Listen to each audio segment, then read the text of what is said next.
Hello guys, welcome to my YouTube channel Medico Ankit. Today I am going to demonstrate sternum, which is one of the bone of the thorax region, and sternum morphologically a flat bone.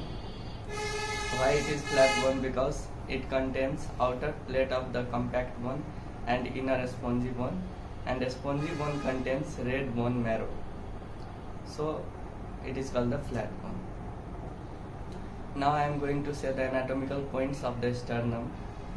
This is the sternum, quadrangular upper end marked by the jugular notch at the center directed upwards, lower triangular end called the Giffard process directed downwards. Anterior surface is convex and marked by the three transverse ridges, and these two lateral surface they are marked by the articular facet directed laterally. So this was the anatomical point for the sternum. Now I am going to elaborate the parts of the sternum. So basically sternum has three parts. This is manubrium or manubrium sterni. This one is the body of the sternum, and this is the Giffard process.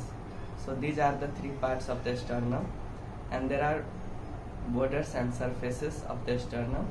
One is the anterior surface, which is convex and rough and marked by the transverse ridges. There are three transverse ridges, and this one is the posterior surface, which is concave and smooth. And now there are some borders. This one is the superior border, which is marked by the jugular notch at the center, and these two are the lateral borders, and this is the inferior border. Now I am going to say the muscle attachments of the sternum. This one is the anterior surface, and there are some muscle attachments in the anterior surface. Okay, so sternocleidomastoid muscle arises from the upper part of the manubrium, and pectoralis major muscle arises from the lateral border, near the lateral border on each side. And in the Giffard process there are some muscle attachments, that is rectus abdominis muscle and the ponerosis of the external and internal oblique muscle. And now I am going to say the muscle attachments on the posterior surface. So in the posterior surface, in the manubrium, in the upper part there is sternohyoid muscle, and sternothyroid muscle arises from the lower part of the manubrium, and lower part of the body of the sternum contains sternocostalis muscle, which arises near the lateral border on each side. And in the Giffard process there is transversus thoracic muscle and one more muscle, which is the slits of the diaphragm. Okay, so these were the muscle attachments of the sternum. And now there is posterior relation of the sternum. For the posterior relation, we should divide the manubrium into upper half and lower half. Lower half contains arch of aorta, and the upper half contains three relations from right to left. BCS is the mnemonics for the upper half relation, that is brachiocephalic trunk, left common carotid artery and left subclavian artery.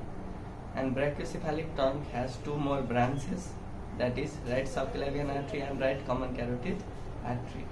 And from left to right relation can be left brachiocephalic vein. So this was the posterior relation of the manubrium. And now I am going to say the formation of these three ridges which are on the anterior surface. So in the intrauterine life, sternum is originated from the four origins. The origins are also called the sternibras, and these four sternibras forms these three transverse ridges. So this was the formation of the transverse ridges. So there is relation of the posterior surface of the body of the sternum. On the right side there is anterior border of the right lung and its pleura. On the left side it is divided into upper half and lower half. In the upper half there is anterior border of the left lung and its pleura. In the lower half pericardium is related. So this was the relation of the sternum. Now I am going to say the joints and articulations which are formed in the sternum. So first, sternoclavicular joint. It is a saddle type of synovial joint. Then this one is the first chondroesternal joint, which is primary cartilaginous joint, and 2 to 7 chondroesternal joints are the plain type of synovial joint, and the joint formed by manubrium with the body of sternum. This is called the manubrioesternal joint, which is secondary cartilaginous joint as it lies in the median plane. And then there is Giffey-sternal joint, which is found within body of the sternum and Giffey process, that is primary cartilaginous joint. It is the exception. All other joints lying in the median plane are the secondary cartilaginous joint except Giffey-sternal joint and basio-occipital and basio-sphenoid joint, which lies in the head. So I am going to discuss about the cartilaginous joint. So there are two cartilaginous joints, primary and secondary cartilaginous joint. Primary cartilaginous joints are the joints in which joints are connected by the hyaline cartilage, and in secondary cartilaginous joint, joints are covered by the plate of hyaline cartilage and they are connected by the fibrocartilage. And secondary cartilaginous joints are movable and they lie in the median plane, and there are two exceptions, that is Giffey-sternal joint and basio-occipital plus basio-sphenoid joint. Giffey-sternal joint is primary cartilaginous joint. Now I am going to explain the angle of Lewis for a sternal angle. This one is the sternal angle. This is the angle formed by manubrium with the body of the sternum. And there are some importances of this angle of Lewis. First, second costal cartilage articulates on each side at this point, then bifurcation of trachea into right and left principal bronchus, bifurcation of pulmonary trunk at this point, and arch of aorta begins and ends, ascending aorta ends and descending aorta begins. So these were some importances of this angle of Lewis. Now I am going to say some clinical importances related to the sternum. So first one, we all know that there is a spongy part as it is a flat one, and a spongy part contains red bone marrow. So a sternal puncture is done for the collection of the red bone marrow, or sternal puncture is done for the biopsy of the red bone marrow, mainly for cancer.